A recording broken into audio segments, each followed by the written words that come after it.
সালামু আলাইকুম।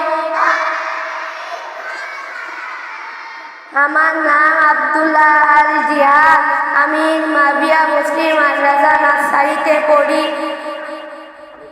আমি এখন গজল বলবো, আপনারা সবাই ভালো করে মন দিয়ে শুনবেন।